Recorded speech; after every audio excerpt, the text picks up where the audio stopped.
There are cities that you visit, and then there are cities that you taste. Portland isn't loud about its food. It doesn't need to be. It just quietly serves some unforgettable dishes. This trip wasn't about restaurants, it was about moments, and these ones will be difficult to forget. I gave myself 24 hours in Portland just to see what the food here is like. Instead of planning out every stop for myself, I asked the staff at each of these places 3 questions. What's the most popular item here? What do you personally recommend? And what's a sleeper hit? That helped me see the city through the lens of the people who make the food. Not just tourist highlights, but what locals really order and care about.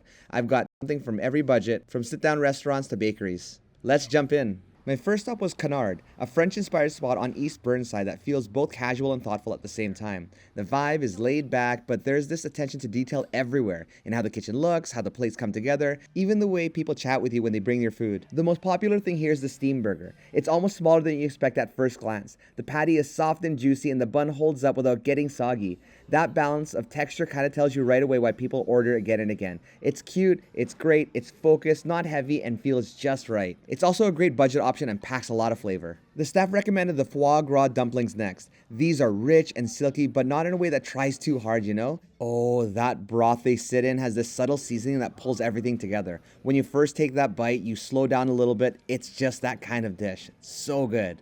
They also suggested the duck stack. It was such a great staff recommendation. Layers of flavor and texture with every single bite. A crispy edge here, foie gras there, tender duck everywhere. It was so good. And that sunny side up egg just ties everything together. It's one of those things where every time you bite something, you always find a new little detail. This is possibly one of my favorite pancake breakfast dishes of all time. This is so good. Probably wouldn't eat it for every breakfast though. Okay, and here was the sleeper hit, which I didn't expect to love as much as I did. It was the spam musubi with foie. It sounds indulgent on paper, right? Spam, rice, foie gras, but the kind of foie that melts into the rice and the saltiness of the spam offsets everything, and it just clicks. It's precise without being heavy. This was a sleeper hit, and I totally get why. Try this out if you want something familiar, but also something daring. Next up, Salt and Straw. Now there was a spot I wanted to go to first, the original Portland location that started it all, but I ended up at another location during my trip. Now this shop, the one in Nob Hill, has that classic Portland energy. It's cozy, bright, and there's always this steady line of people waiting for scoops, even on a weekday. The most popular scoop here was a sea salt caramel. It's simple, clean, and hits the perfect balance of salty and sweet. When you eat it, you can taste how smooth the base is. Nothing too rich, nothing too sweet, just smooth and satisfying. For the staff recommended, they pointed me towards the cookie dough and the coffee with nuts. The cookie dough has those soft chunks that are just the right texture against the creamy base. The coffee and nuts has a roasted depth that actually lingers in a good way. These aren't over the top, just balanced and fun to eat. The brownie scoop was their sleeper hit. It's a little deeper in chocolate than you'd expect, but not too sweet. It's dense and rich, but it's still easy to eat. That kind of thing you end up thinking about after you leave. For dinner, I went to Lovely's 50/50, a place that leans into seasonal produce and this intentional way of making pizza. You can see the moment that you walk in. Wood-fired oven, local wines on the board, and a menu that feels like it changes with the week.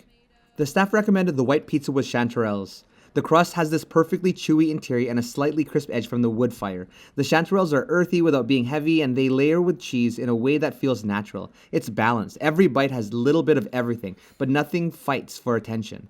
It's exactly how I want pizza to feel when I eat it slowly but happily. I feel like there's a sourdough base to it, as there's a nice tang to every bite. I decided to grab something quick in the morning before leaving town.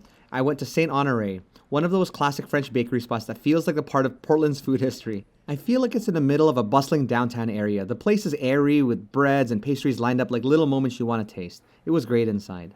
Their double-baked almond croissant had a crisp exterior and a soft interior. The almond had this warmth to it, not too sweet, just right. I felt like it was kind of dry, so I think it was just okay.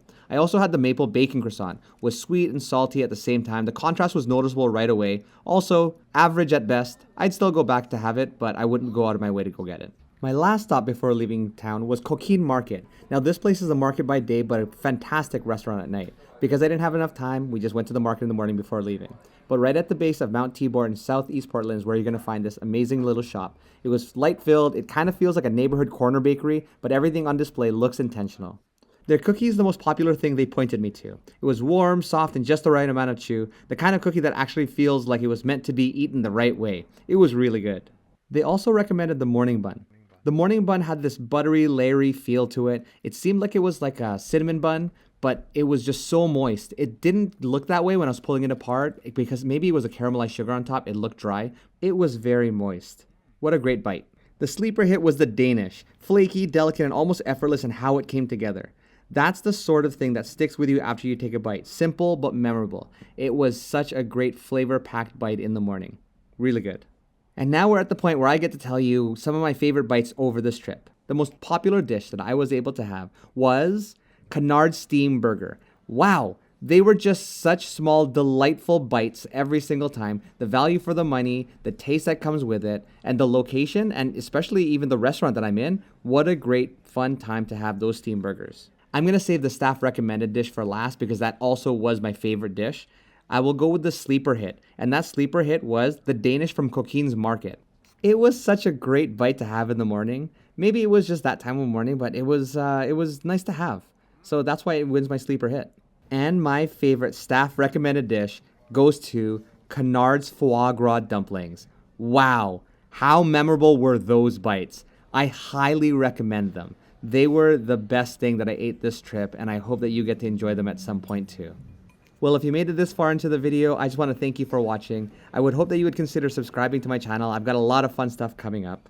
So, that was Portland in 24 hours, asking the staff what to order and trying everything that came up. It was a mix of casual vibes, careful cooking, and meals that felt intentionally made. No place was shouting for attention, they were just confident in what they made. And that's exactly how I like to experience the city, one bite at a time. Until we taste and see next adventure, everyone, that's all for now. Blessings and peace. I'm out.